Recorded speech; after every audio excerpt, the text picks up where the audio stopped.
Hello, everyone, and thank you for joining us on Polywine today, where we like to take stories and conversations pulled from various different types of sources, news, media, magazines, social media, you name it. We like to talk about it and break it down and give our opinions, thoughts, and just have a little bit of fun with it.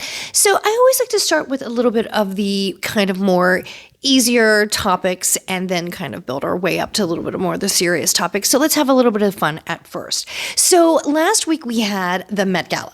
The Met Gala the theme was Sleeping Beauties and reawakening fashion. Celebrities really embraced this theme. It was a lot of times you get over the top with some of the kind of the more dramatic themes. This was, I think, a little bit more subtle, a little bit more demure. They did a little bit more of a gardened kind of outdoor twist, natural twist to it, and really beautiful. I always like the architecture and the structuring of some of the costumes or the dresses. I don't want to say costumes, but they do tend to take a more of a costumey, almost performative kind of take to the theme. It really do. It's just absolutely a little bit sometimes over the top, but that's also the really fun thing about, art and design and anything kind of in that art field.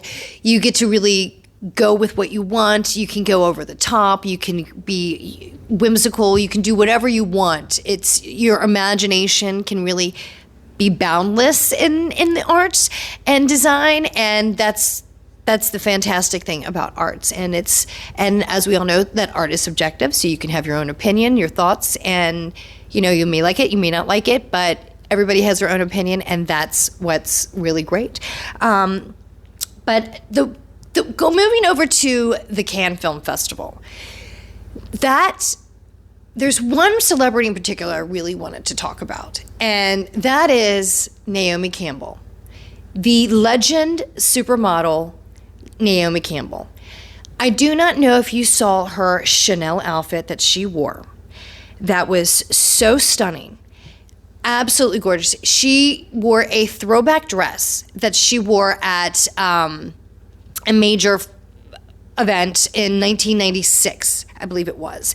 And it was just a stunning, like, sequin top Chanel dress with this sheer waist down portion, and it had these stripes that were in sequence as well, and it's just absolutely form-fitting. She looks like she was almost like poured into this dress. It was so form-fitting, and she's just stunning. And I was looking online, looking at this dress that she wore in 1996 and comparing it to when she wore it just the other day in 2004 in France, and I had to tell you, it's hard to choose when she looked better. I have to say, I think she may have looked better this year in that dress. I mean, Naomi Campbell, she is 53. She is still as stunning today as she was in the early 90s when she was at the peak of her supermodel career. She is absolutely stunning. And you can say what you want about Naomi Campbell. She's saucy, but she is the pillar, the icon of fashion, of supermodels. She has given us every bit of her beauty and pizzazz today that she did in her early 20s in the very early 90s. And I have to tell, which I think she was in her early 20s and 80s, but I'm telling you, this woman looked good. If you have not seen that picture of Naomi Campbell and the Cannes Film Festival, please go look it up. There's a couple. I think she was also there was also another outfit for her in this kind of, it almost looked leather with a strappy bodice. I believe that was Dolce & Gabbana. Stunning, gorgeous. But I'm telling you, you must see her in that Chanel dress. Gorgeous, gorgeous, gorgeous. I would do anything to look as good as she does. I don't know what you are doing, Naomi Campbell. I don't know what your secret is. I know that you've given a few secrets out. I think one time I was on Watch What Happens Live many years ago with Andy Cohen. She gave one of her secret serum facial regimens out that she used of this one product. And I can't remember it. I think it was some Beverly Hills plastic surgeon who actually created this skincare line. And she was using that, and it literally sold out immediately after she disclosed what the product was that she uses every night. And it was just, I went online to look at it because I was like, oh, I've never heard of that product. Let me check it out. It was already sold out. All I could do was read about the product, and it looked pretty fabulous. So whatever it is, I don't know if you're drinking HGH in your your collagen juice, I don't know. But you look incredible, Naomi. And I love it. I love it. I still, pretty much most of those supermodels of that time, of the early 80s, like Cindy Cindy Crawford, Naomi Campbell, Christy Turlington, they look fantastic. Absolutely fantastic. And I saw, Helena Christensen, I saw her. I think she was also at the Cannes Film Festival, and she looks just as gorgeous today as well. So 90s women, I love it so much. Let's move over to Bravo. Bravo's got a lot of shows happening right now, a lot of shows. So the Real Housewives of New Jersey came back, and yes, Teresa and Melissa are still fighting. And that horse has been beat to death. I'm over it. And it seems like so are they. I bet you that eventually it seems like something's definitely going to happen to Teresa again. Like, you see all the little previews leading up on the show when they give little clips about what's going to happen further into the season.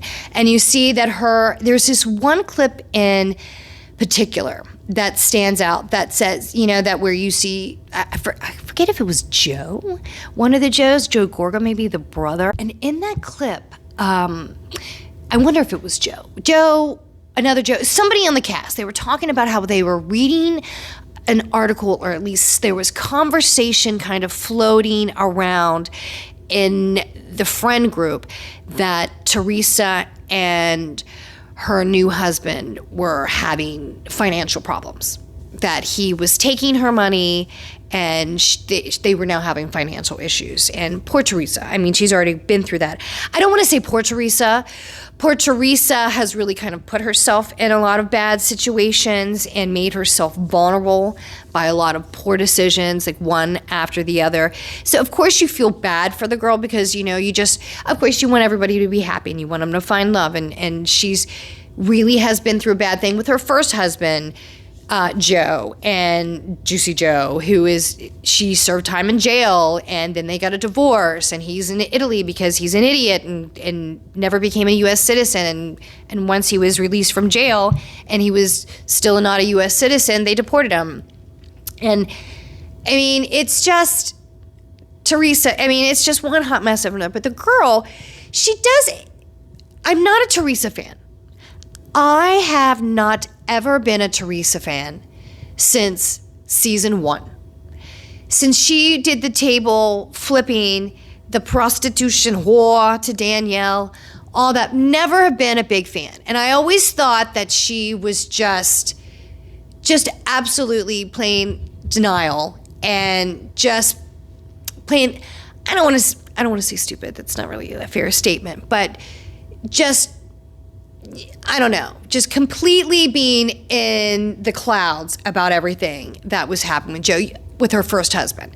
You can't tell me that there weren't many questions that you should have asked your partner at that time about his business practices, about finances, about things like that. So I understand things can come up out of the blue and take you by surprise, but I mean, even looking at watching Joe at the time, years ago when season 1 was happening, and yes, I have been watching I did watch Jersey for the first few seasons, and then I walked away for many, many seasons because I really couldn't handle the Melissa and Teresa fight for so long. Everybody's got, I always talk about this, families can be complicated.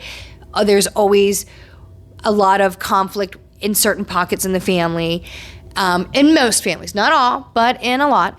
And I don't need to see that. A little bit is fine. We all know it exists pretty much in a lot of families, but we don't need to just go over and over and over that topic again. Get it, move on. And even though I don't know what the season's going to be like watching Melissa and Teresa this year with the fighting. Are they going to, I mean, from what you can see now, there's really no contact, right? There's no contact between Melissa and Teresa as of now. But when you see those clips of everybody talking about Teresa's having financial problems again, he's taken her money. He's taken her money, her partner, her now second husband, Louis. Like I had a brain cramp on that one. So when you see those clips that they're saying, like, you see Teresa walking away and right in front of their house. This is the clip that I'm talking about in some of the trailers. You see Teresa walking away, and I guess it's one of the producers that's with her, and she's just trying to get away from her husband because he looks like he's in one of those kind of like rage kind of filled moments. No, I don't know. You don't see it, but it's hard to tell. He's so tan. He's almost that purpley color. So it's hard to see. And I'm sure there's so much Botox in that face. You can't really tell truly what emotion he's expressing, but you can feel it in his rage. And he's got kind of that rage-filled walk. And he's going to Teresa, and Teresa's walking away. And you see like the producer kind of stepping in. I'm guessing it's a producer. And he's like, I just want to talk to her. I just want to talk to her. And she's like, I don't want to talk to you. I don't want to talk to you. And and it's about the money. I'm not taking her money. I'm not doing this. So something's going down. So as much as you see that Melissa and Teresa are fighting, it makes you wonder if it's really going to get bad again. And Joe, Teresa's brother, is going to step in as a loving family member, even though he's pissed at her and upset at everything that she's done to him, to his wife, to his family, and he's angry. At the end of the day, Joe does seem like a nice guy. He does. I do kind of have a little bit of a soft spot for the guy. Yes, he's got a lot of, he's got some baggage. But at the end of the day, he does seem like a really sweet guy. A little hot-tempered, a little, very Jersey. But he's kind of adorable in many ways. And he has stepped up to the plate when the family has needed him. So I think that he would probably do it again. And if that moment happens, will there be an olive branch or coming of terms, or just let the past be the past, bygones be bygones between Melissa and Teresa? So that should be interesting, because it might be hard to watch because they had to film the entire season separate, with Melissa and Teresa's kind of separate, not speaking. They didn't want to talk about it. And that's a major portion, a major topic of the show. So if that's removed, where are they really going to go with that, right? So, I have to say, though, I have been back this season. We're only, 2 episodes in, and I really like it. Poor Margaret, hot mess, but I do love a little bit of Margaret. I feel like I'm tripping every time they go inside her room inside of her house, because every room has a very different feel. There's a lot of wallpaper. It's a lot of pattern. It's fun. It's really wild and loud, and it's fun. But it seems a little psychedelic to me in many rooms. I mean, wow, it's a lot. Like it really wakes you up. It really wakes you up. There was a scene when they went to what was it? The name, Trixie Monocle, the motel they went to in Salt Lake City. That's a motel. So every room should have a different theme, right? And it did. It was really fun. It was really wild. It was really pop of color, and it was a lot of pink, and it was fun. It was really fun. The Trixie Monocle hotel or motel, really fun. But that's supposed to have a different theme in every room, and I like having a different theme in a different section of the house or a different room. That's fine.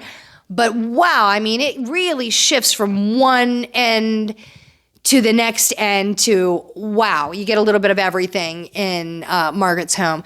Fun, but it's, like I said, it's just a little psychedelic and to me. But she's really going through it this year. Her ex-husband, Jan, passed away. And not only was that her ex-husband, and she always said they didn't have a great marriage, but they had a great friendship. I guess they talked every day. She had raised his children as their stepmother. She was really still very close and active in the children's lives. And he passed away. And she's just really having a major, extremely difficult time trying to, navigate her way with such a great loss of somebody who was so important in her life. When you have somebody that you talk to every day in your life, and that is just such an extreme presence in your existence, really, when you talk to them every day and you think about them all the time and what would they be doing and what is this individual thinking right now, and when you do something and that individual pops up and you're like a loved one, a best friend, or whatever that person is to you, when somebody is that special and they're just boom, gone, it is such a great loss. And to kind of figure out that next step of your life without them is not easy. Some find their way a little bit faster. Some have a little bit of an easier time with it, and some have a really hard time. And I feel such compassion for Margaret right now, because you can see that she's really kind of struggling where to find herself right now with, because, when you lose a little bit of your identity when something like that shifts. So I really feel for Margaret. When you go to Jen, wow, you got to love that fiery tomato, or pepper, I should say. You got Jen, and then she's always giving her stuff. Then you got Danielle, and then you got Rachel, and then you have the other Jen trying to come back. And then you got Jen Fessler. There's so many Jens. But I have to say, Jersey, so far, 2 episodes in, I'm engaged. Please don't lose me with the same old, but I'm Teresa, I really hope the best for you. I really do. You deserve some happiness, but God, Teresa, you have such terrible, terrible taste. And man, what is going on? So let's kind of shift over to Vanderpump Rules. They just had the part 1 of the reunion. Now, I don't think too much really happened in part 1. They could have done without, I think, a lot of it. But everybody looked great. Katie, I thought you looked really good. Congratulations, Lala. You are beautiful, pregnant, absolutely stunning. Everyone, please don't stress out the pregnant woman on the stage. She does not need that additional stress or anxiety during her pregnancy, and she's in probably, I would think, in her last term, so her last trimester. So let's give her a little bit of grace, please. But she's still Lala. She's still giving them Lala, even though she's trying to be a little bit more relaxed, because I think she's trying to rebrand. Tom Sandoval, still gross. And you going after Raquel was annoying. Not only frustrating, kind of, but and very predictable, right? Very predictable. I've said before that I really think that Tom is most pissed at Rachel because she did not come back to this season. Now, she had to deal with her own stuff. She said that she needed to get her mental health in check. And that's what you need, and you need to do what's best for you, Rachel, because I cannot imagine the backlash, the hate, the everything. And you made a mistake, and it was a bad mistake. Well, I'm not going to even say mistake. It was way beyond a mistake. You made a series of really bad choices that not only everybody now questions your character. They they question your trustworthiness.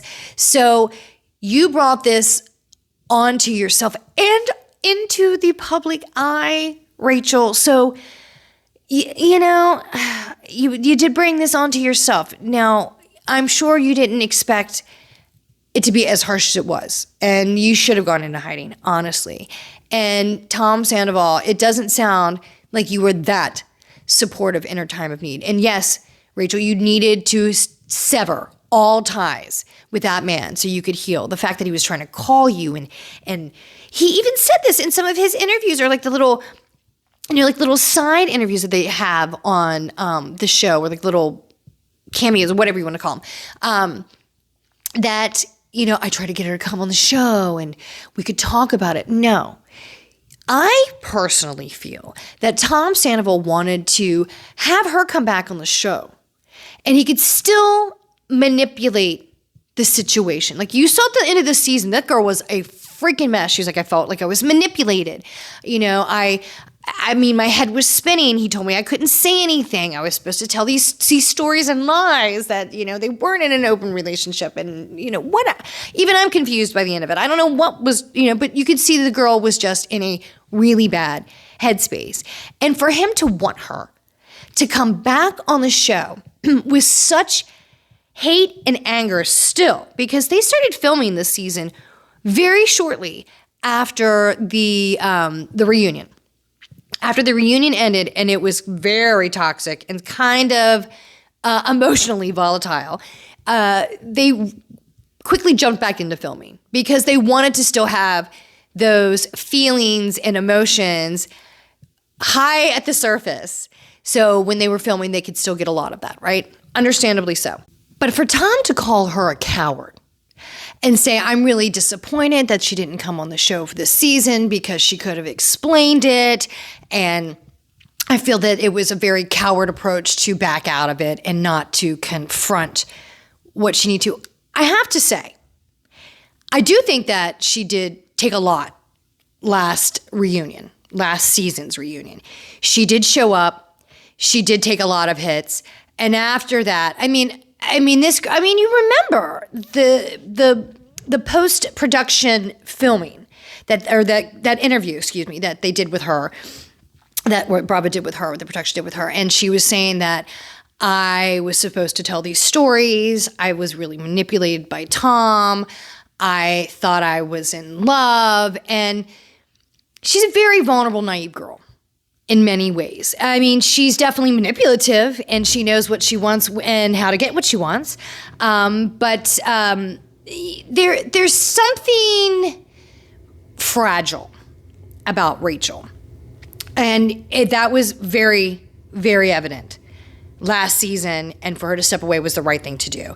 I don't think that it's right that she's just kind of making everything resurface and boiling back up again on her podcast, how she's just bringing it back up, but she's trying to stay relevant. I think the girl needs a paycheck, okay?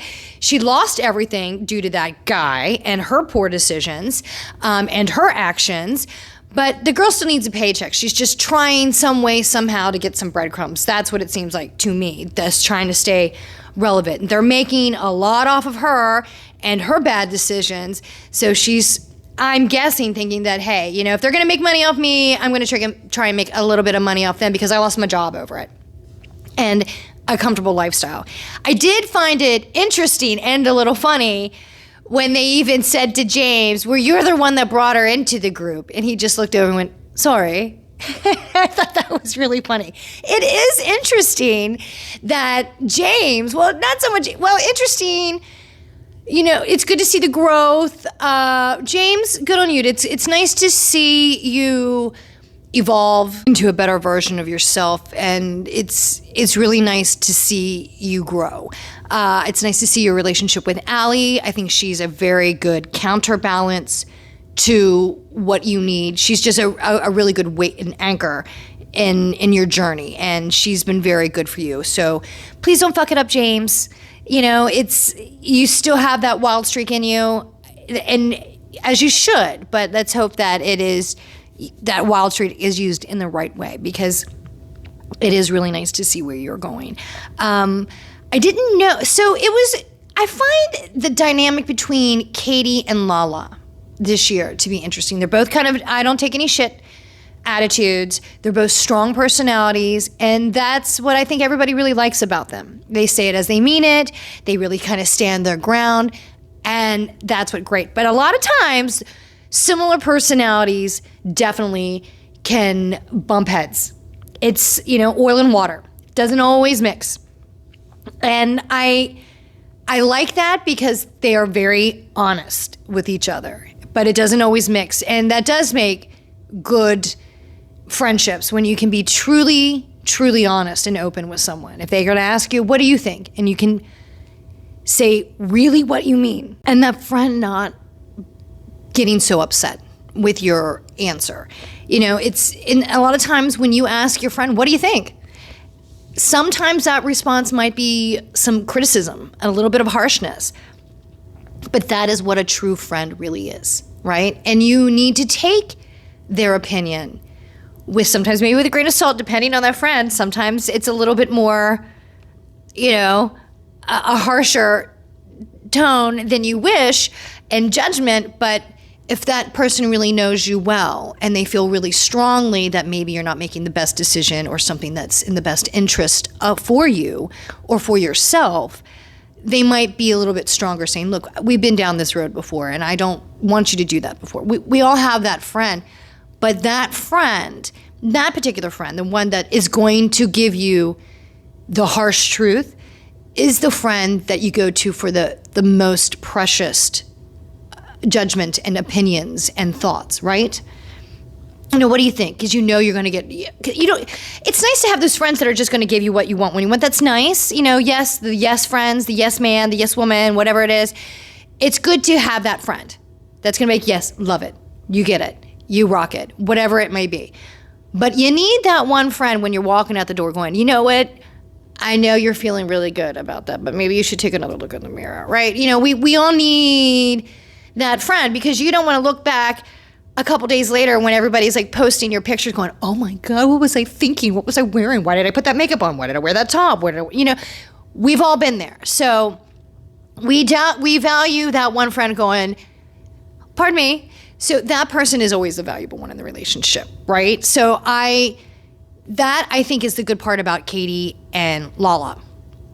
However, it has definitely come to heads several times. And poor Katie, you can't, that's the thing about Katie. Katie is who she is. She really hasn't deviated at all with her fame and her, her being recognizable, if you will. But she is still harsh Katie, still tequila Katie, and when she stands her ground, which works out great if she is your friend and your ride or die, which she has really kind of proven to be for Ariana. So we kind of thought in most of the season, right? But it's kind of coming out a little bit in the reunion that Katie has talked a little bit of smack about Ariana. With, and I think most of it's more business related, so it seems to be. And I understand that she's venting some of her grievances to her friends about, look, I have a partner, we're trying to open this business. There's been a lot of money that we have thrown into it, and she's now doing Dancing with the Stars and Love Island and this show and doing this promotion, and I really need my partner here. I went into this business plan with two people, and right now I feel like I'm carrying the weight of it all just for one, and it's not really fair. So I can understand her frustrations, but she has aired those frustrations to people in that small friend group that have no problem then airing it out on television for the whole world to see, which makes it great TV, right? But sorry, Katie, how does that bus feel that you just got thrown under by Lala and a little bit of Sheena too? And that because they were all backing up going, yeah, you did, what, do you remember saying this, Katie? You did say this about Ariana. And Ariana took it because she's like, she took it in that moment. Like she seemed to be receiving of the fact that I can understand why she would feel a little, Katie would feel a little left out that I haven't been participating as much in the business as I should have because I have all these other opportunities and a lot of it's kind of come up at short notice and I have to leave, go out of town, go to New York to do Broadway, whatever it may be. I kind of left you to be the anchor of this ship. And that's a tough weight to carry, especially when you're just starting a business. You don't really know the ins and outs. You're kind of learning as you go. And it's a lot. And you can tell that that's the situation that the both of them are in, opening up their sandwich shop All About Her, is they are first-time business owners. They're trying to figure it out. They've had a lot of bumps in the road, and I know they're getting a lot of flack from a lot of people that their business hasn't opened yet. And hopefully it will be soon. But you do have to, I'm sure I can't imagine the money that's just being thrown out the window with the delays, but you do have to give them credit where credit is due. At least they're trying something. And we all know the restaurant and food industry is an extremely difficult industry. So I hope it works out well. And again, Lala, so cute. It is sweet seeing the relationship between Scheana and Brock. You can tell that he's really trying to be a doting, loving husband to Scheana. She's so cute and so sweet and very loving, but she does seem very high maintenance and very, she's another emotionally fragile one. She's always crying, but that's what makes Scheana, but she seems so sweet and cute. And you can tell that he's really trying to make it work. He's trying to, as he said, as he broke down on the reunion, I'm trying to be a better dad. I was not the best for my first children that I had in a previous relationship back in Australia. I was not a good dad. I was young, I was dumb, and I have extreme regrets over it now, and I'm paying the price for not being there. And it sounds like he is. And it does seem and sound in his voice and the way he speaks about it and in the way you see him in pain, it does seem like he has extreme regret over that, and he's really trying to change and make a better effort and a better representation of himself for his daughter that he has with Scheana. And you can see him really trying to grow and better himself, but it seems like he's got his hands full with Scheana. So I hope it works out for them. They seem to be a lovely couple, but they seem like they already have some serious challenges. I already see cracks in the relationship, considering that they just got married last season, right? So I hope it really works out. I guess we shall see. But moving on to, speaking of Vanderpump, have you seen Vanderpump Villa? I really kind of like the show. I think it's fun. And Lisa Vanderpump is everywhere. I do enjoy, as somebody who worked in the hospitality business for many, many, many years. It paid for school and it paid for everything. And I liked it. I liked it a lot. There was a lot of pros and cons to the hospitality industry, but I must admit, my closest friends that I still have today, and I've had for a very long time in my life, they were all from the hospitality industry, because you really get to know somebody in that. It's a lifestyle. It really is a lifestyle. I mean, you work really odd hours, you work chaotic and crazy hours, you meet people from all types of the world, and they come at you all at once. It is a fast moving wheel. And in the people that you meet in restaurants, it's just, it's a mixed mosh. And I have, like I said, maybe I function best in dysfunction. I function in high turnover, kind of chaotic, hectic scenes. I do well in that type of situation usually.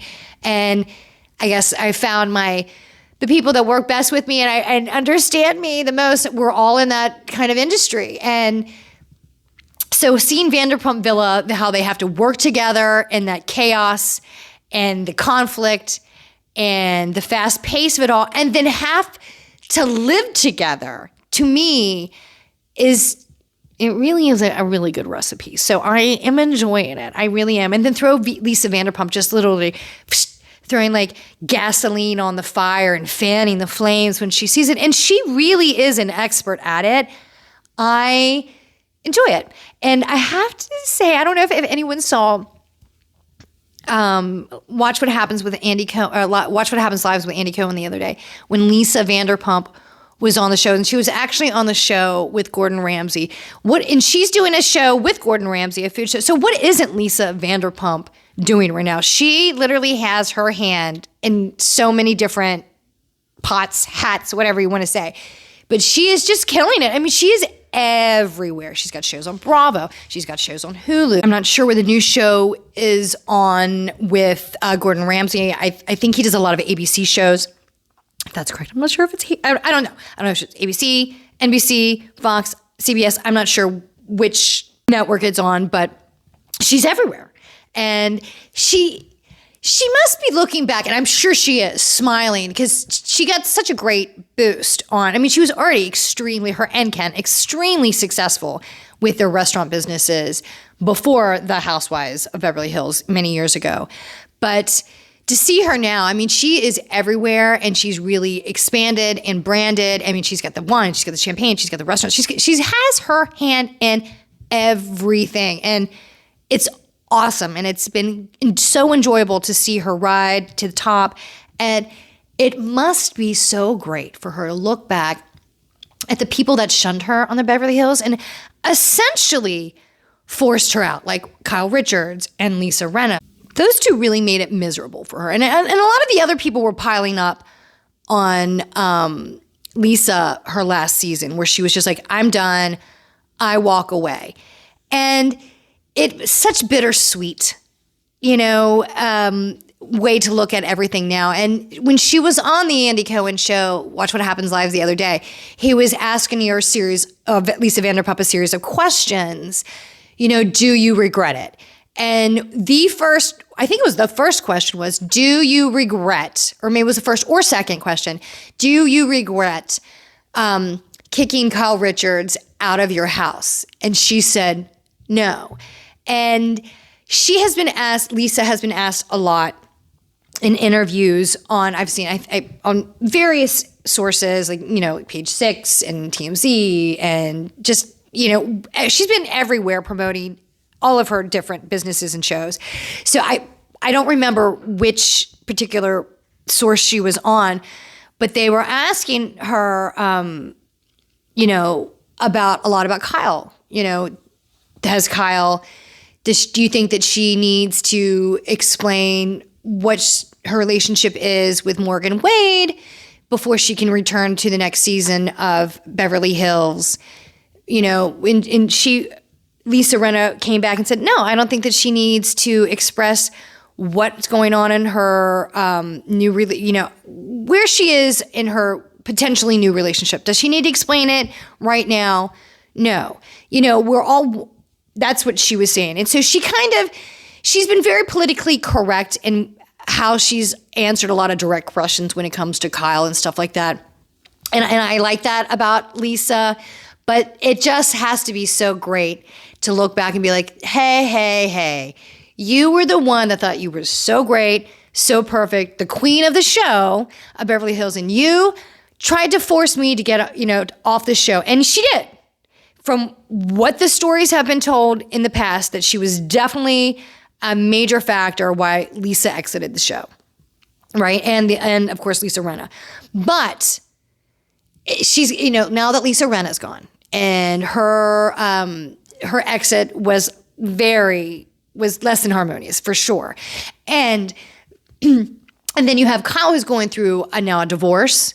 And she's going through, like, I don't know if it's a midlife crisis, whatever you want to call it, but definitely a major transformation in her look, her personality, a little bit of everything. And so Lisa's just got to sit back and be like, ha, ha, ha. And she is. And I like it a lot. I like it, Lisa. So let's move into another Lisa show, or I don't actually know if Lisa's involved in this one at all, The Valley. I think, from what I understand, I think this one was, The Valley, I believe, was pitched more by Kristen and Jax. And I do enjoy the show. Jax is such a dick. He's still a dick, always a dick, and Brittany, I feel for you. I do, because to see how he treats you constantly. This guy is the ultimate asshole and the ultimate narcissist. And you can't change that. No one, no way, no how can change that man. He's just the ultimate douche. And you need to run as fast as you can. You tried, it didn't work. You deserve happiness. You are a mess right now. I can see this spiral, and it happens. You see this happen so many times in a relationship where somebody's really trying everything they have to put the work into a relationship, and they just lose themselves, and you see them spiral. And I personally feel that that's kind of where Brittany is right now, and my heart is breaking for her, because you can say what you want about Brittany. Yes, I feel like this girl can be a little devious. I mean, she moved her across the country to be with Jax, to get on the show with Jax, and I feel like she's master production behind a lot of this show on the Valley, because you can see her kind of egging scenes on. Well, you need to talk about it, and you need to express how you really feel. So you can see her kind of micro producing stuff behind, well, not even behind the scenes, totally in front of the camera. And I can't imagine what she's doing behind the scenes. So she's definitely got that force behind her. But I feel for her. Like, you can just see how Jack's constant just negativity and remarks and just constantly breaking her down in the comments. You're not doing this, you're not doing that. And just mentally messing with this girl's mind and the body images, and just you can just see her closing down in her shell, and she wants to get out and express herself. And being a new mom is a really difficult thing. You know, you kind of lose a sense of yourself anyway. You tend to be a little bit more secluded when you have a baby. You're at home with so much, as the shrink had said in this past episode, you are giving so much of yourself to a little person who cannot give anything back in return to you. And that's what this psychiatrist or psychologist, I don't know his degrees there or his licensing, so either or psychologist, psychiatrist, whatever he may be, who was interviewing Christine and Luke about their whole baby journey and their whole pre-relationship counseling that they were going through. He was great. He was saying, yes, when you have a child, you are giving so much of yourself to this little tiny person who needs everything. They just need constant care and constant attention, and they really cannot give anything back. And it can be emotionally and psychologically draining and physically draining for them. Absolutely. And, you know, that is true. And then, you know, your whole world shifts. Your pockets of friends are shifting because now you're a mom. Some have kids, some don't have kids. And, you know, you're trying to acclimate, like, what your new world looks like. It's just a whole transformation. And it happens like that. You might think that pregnancy will prepare you for it. It doesn't. Pregnancy prepares your body to be a hot mess for the next few years, really, because you're going to be giving everything of your body to someone else. You know, it's just never going to be the same. So that is so challenging. So to see her go through this is really hard. And then you see the relationship was between Michelle and Jesse. Wow, that's a mess. And this girl has just given up a long time ago. And where they left off on the end of the show, this past episode, was she was saying, and Jax was confronting her, trying to be emotionally delicate. I'm trying to be so sensitive and bring this up, like, Christine, as you're throwing her under the bus yet again, Jax, saying, you know, Christine keeps bringing up this stuff that you were having. You were texting another individual and you were sending them, you know, basically sexting with them. And she was like, well, kind of, yeah, I was. This girl is checked out. She's tried, she's put in the work, but she's checked out. And she's just waiting, I guess, until she officially is like, the break happens, I just can't deal with it anymore, because that looks like it's very close to happening, and we know that it does. Or it's just whatever. Like, it looks like Jesse's just starting to realize it. I think he's trying, in his mind, he's putting in the work. But it seems like it's got to be pretty hard to be married to a guy that's just that awful. He's dick. These men on the show. The other guy, the one who's getting ready to have the baby, and I'm sorry I'm drawing a brain cramp right now. He seems okay, but we don't know a lot about him yet. And Danny, the other guy, he seems nice, but the jury's still out on him as well. So I don't know about the guys. The girls seem to kind of be, I don't know. It's an interesting mix. My judgment's still, the jury's still out on the girls as well. But I am enjoying this show. That's for sure. Have you seen any of the new documentaries that are coming out? There's a new one coming out on Netflix about the Ashley Madison scandal, how the whole hack and the leak of the Ashley Madison affairs. Haven't watched that one yet. I'm interested to because I don't know if anyone remembers when that kind of scandal. I think it was like 2015 when the whole news broke that that website was hacked and all the names were leaked, and there were a lot of celebrity names that were leaked on that list. And there was I think it was a Hulu special a while ago that discussed it, and I watched that, and that was pretty interesting. And the fallout, that was really the part that you don't really hear a lot about with the scandal. You talk about this, the scandalous part of the hacking and how the names were released in the press and stuff like that.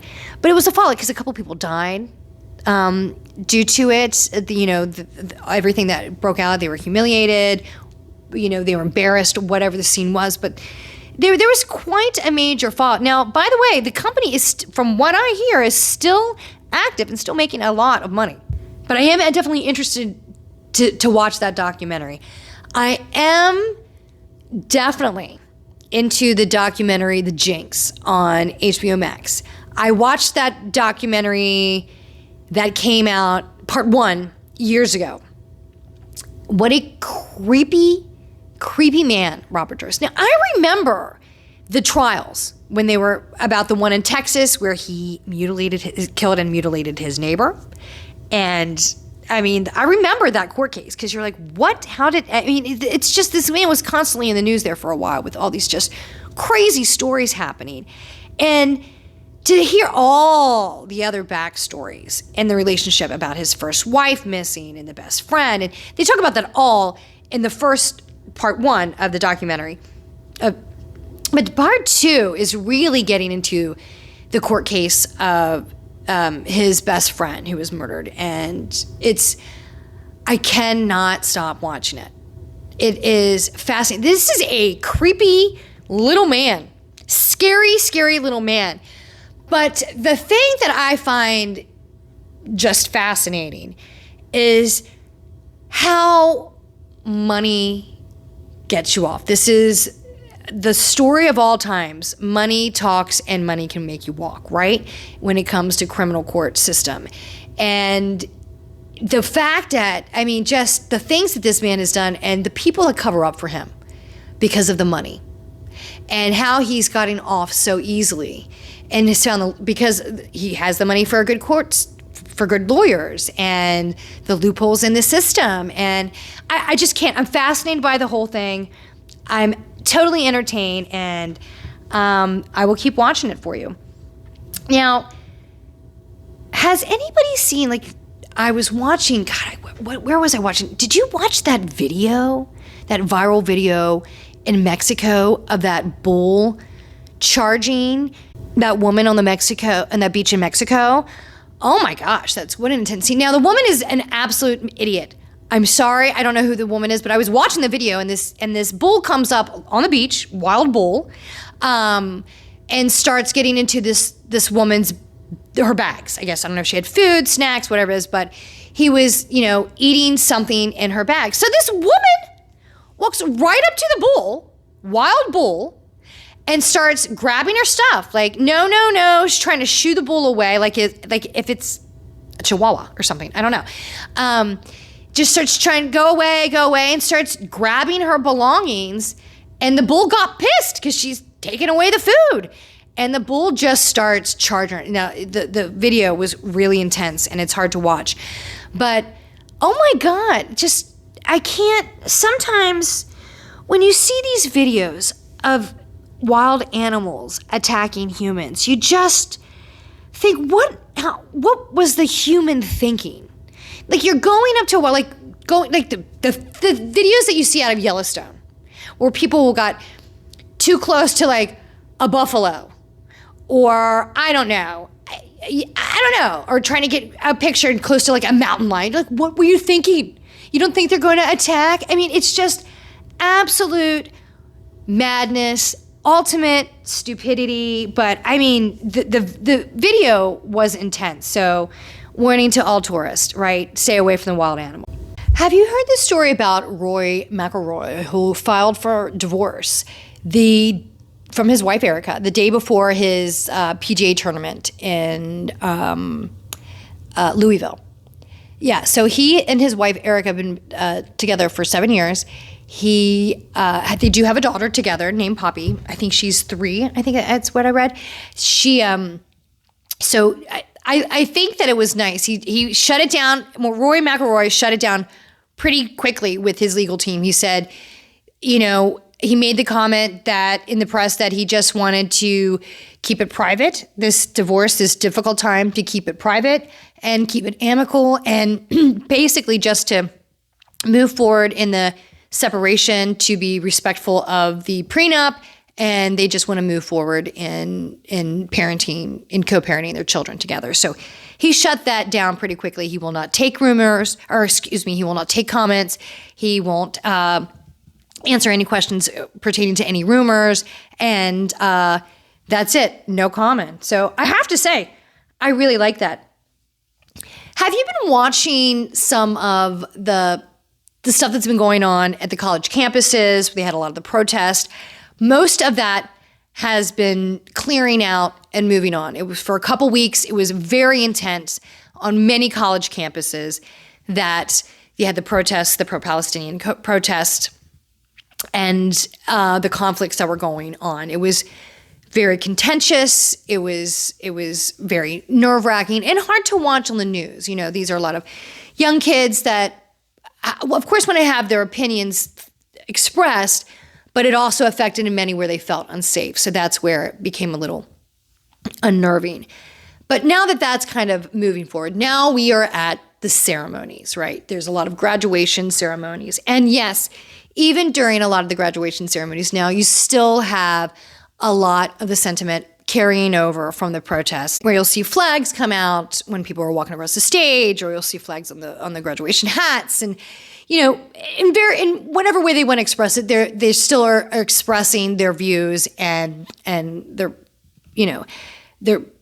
stances, right? So, but did you happen to see the graduation ceremony at Thomas Jefferson, was it University, where the person announcing the names of the students graduating completely butchered the names?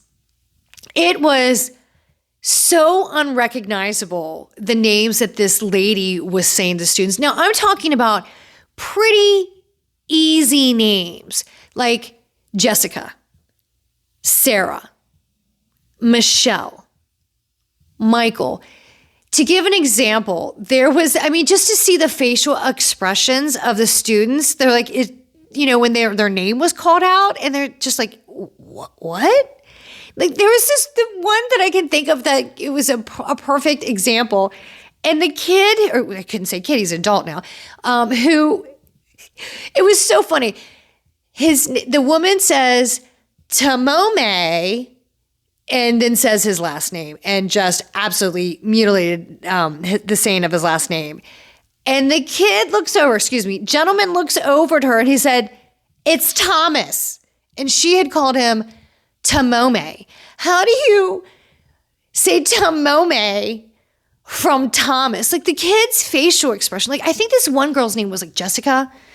And oh my God. The way she said it, you're like, what?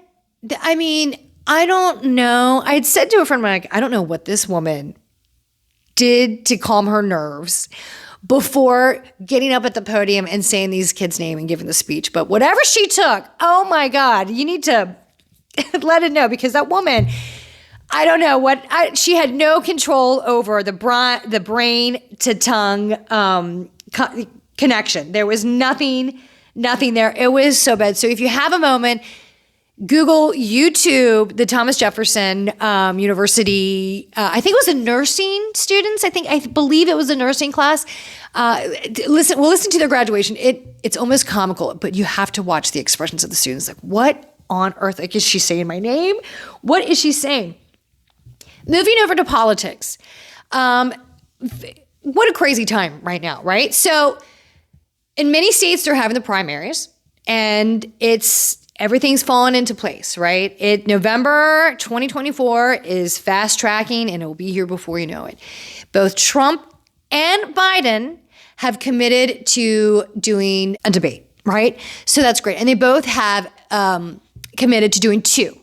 One should be, I think they said it was in June, and the other one should be in September. So that's nice. We'll have two debates, presidential debates, right before the election. So that'll give us a little, for those who are undecided still, that'll give you a nice opportunity to really hear what both candidates have to say, both on their platforms, and do your research and make the best decision with the information that you have available. Please fact check everything that you can, because facts and history matters. The future is decided upon voting.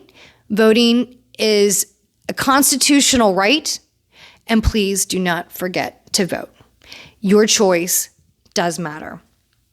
Speaking of political, have you seen or listened or watched anything that's going on in the one of many, many Trump trials? Right now, he is in New York on the corruption trial, and Stormy Daniels took the stand last week, and this at the end of last week, and still going on to this week, Michael Cohen is testifying.